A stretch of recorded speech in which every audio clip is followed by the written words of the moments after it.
In the middle of the Irish Sea is the remote and breathtaking Isle of Man. It's a serene place where for 50 weeks of the year the pace of life can only be called relaxed. But for the other fortnight it's mad, dangerous and deadly. Motor racing legend Mark Skaife is about to take us full throttle to the most thrilling motorcycle race in the world to meet the men and women who risk everything in pursuit of two-wheeled glory.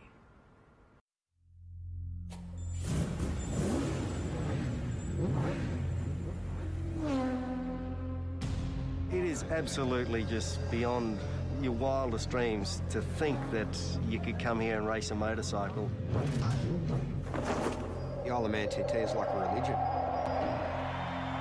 It's the oldest motorcycle race in the world. You can stand on the footpath and you could literally reach out and touch the riders going past at close to 200 miles an hour.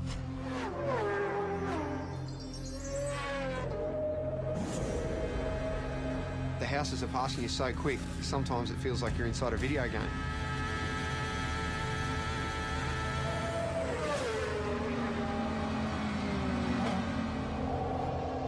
It's frightening. It's damn dangerous and it stresses me out.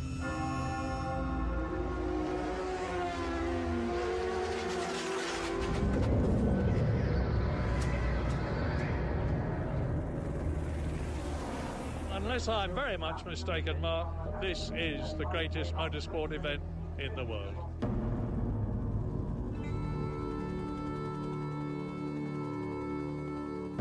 Between Ireland and Britain in the Irish Sea sits the Isle of Man.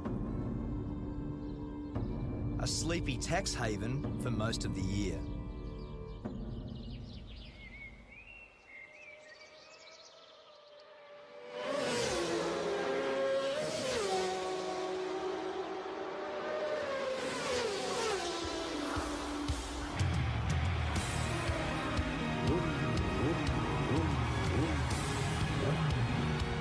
I've come here to witness the most dangerous road race on Earth.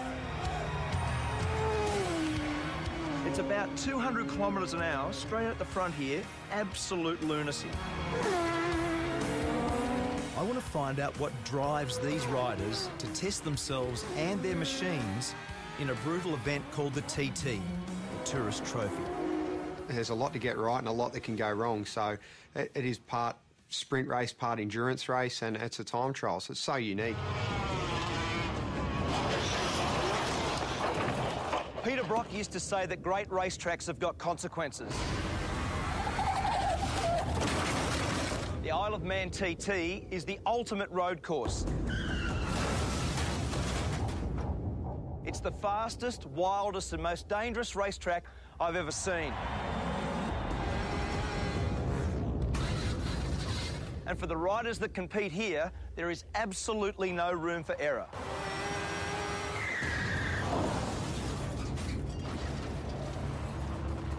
In its 104 years, 234 riders have died. It says on the back of your pass that motor racing is dangerous. This is dead set dangerous, isn't it? It is. It really is. It's frightening. Aussie rider Cameron Donald is one of over 200 starters this year. And when you add the fans, it's like an invasion. With Cameron is his girlfriend Karen, herself a keen motorcyclist. They've been planning for the race all year. So is this normal nervous start tension? Kind of is. Normally this is done the night before. Is it? Or late night last night, obviously? Usually we like to have this done the night before, everything, but by the time we finish, like 11 o'clock, it's just like, let's get out of here and worry about it tomorrow. So what's Karen's job in this world? Keep me calm.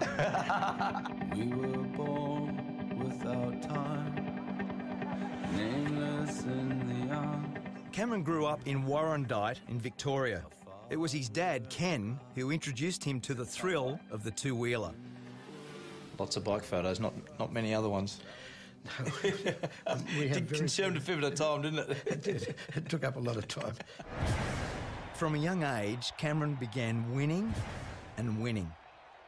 I remember Mum actually saying to me, you know, you can't when you're going to buy or build a house, you can't live in a motorbike. I remember saying to her, yeah, Mum, you can't race a house. So I think then she just pretty much gave up.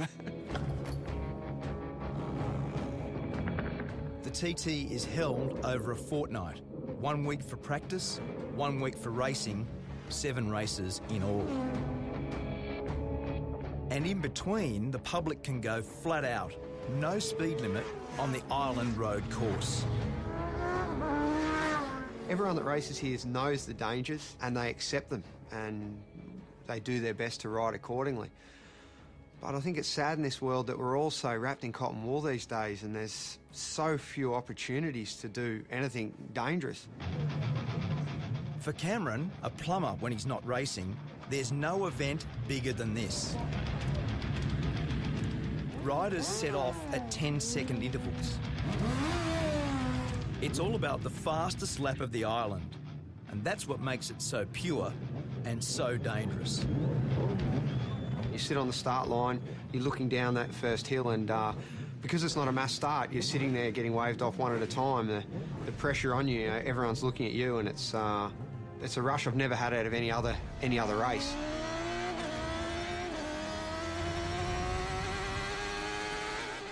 There's just so few events in the world where we can do such a thing, where you can close off a road and race a motorbike around it. It's such a beautiful thing. 61 kilometres of public roads. Over 200 corners to be negotiated. Top speed, 330 kilometres an hour. This isn't a track. This is a country road. Like, let's not get this wrong. And it's fast. My friend and 5-times world champion Mick Doohan has come here for the first time. Sort of madness, He's not racing, but on the parade lap, he got a taste of what it's like. First reaction. As soon as you saw the place, looked around, what was your first reaction? Yeah, I didn't need to come here to have that reaction. It's just, as I say, it really, it is absolutely just beyond your wildest dreams to think that you could come here and race a motorcycle. The race has always had its critics, but from the start, its danger was its attraction. Back then, racing was banned in England, and the island was the only place where there were no speed limits. The TT was born.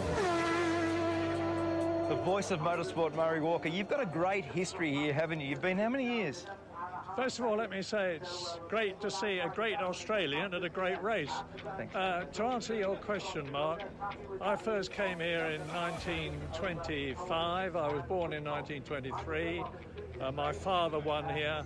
I don't know how many times I've been here. Many, many, many times. In his 88 years, Murray Walker has seen some very good riders. And impressing him this year is our Aussie rider, Cameron.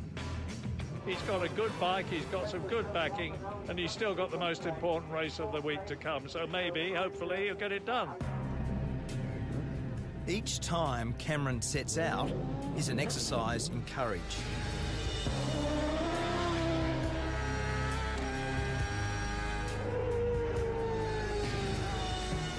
Each lap is an anxious one for Karen, who gets radio updates on his progress. I see the worry in her face before I head out for a race and sometimes I feel a little bit guilty for putting people close to me through that stress. In the week I was there, 7 people lost their lives. 3 riders and 4 members of the public. ACU Events Limited regret to announce the death of Derek Bryan. I've lost a couple of friends in my years racing at the Isle of Man, and I do think of them in the corners that they've fallen in, and where Dobbsy crashed is one of the most intense corners on the track. Dobbsy, Paul Dobbs, died in the TT last year. He lost his life to the sport that he loves, so. Just one of them, mate. Paul was buried on the island, leaving behind his wife and 2 daughters. So what did you love about him? God, everything. Racing. Bridget is Paul's wife. A year on, she's brought the girls back to remember their dad at the race he loved. You know it's risky, of course you do. I mean, you know, everyone loves those photos of riders' heads this far from a stone wall. You know, obviously, the reason you love those photos is you think, oh my God, it's so close, you know? That's, it's, you know, other people have said that you only really know that you're alive when you're almost not.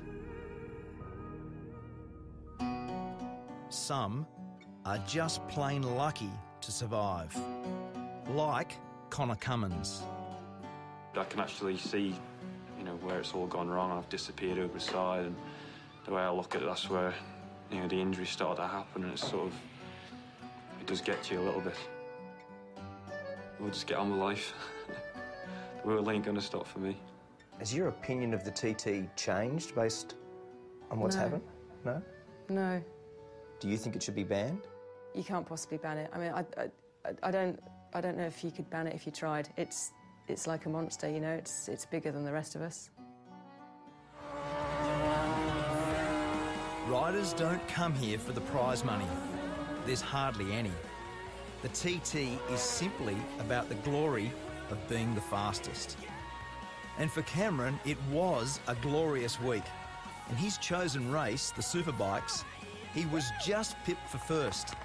But second still felt pretty good. Congratulations, mate.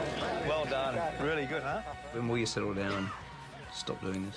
I don't see it too far away. I never saw racing the Isle of Man as a long-term prospect because, look, it is so dangerous, and I do see it as a numbers game. If you keep coming back, sooner or later, I see it's going to catch you out.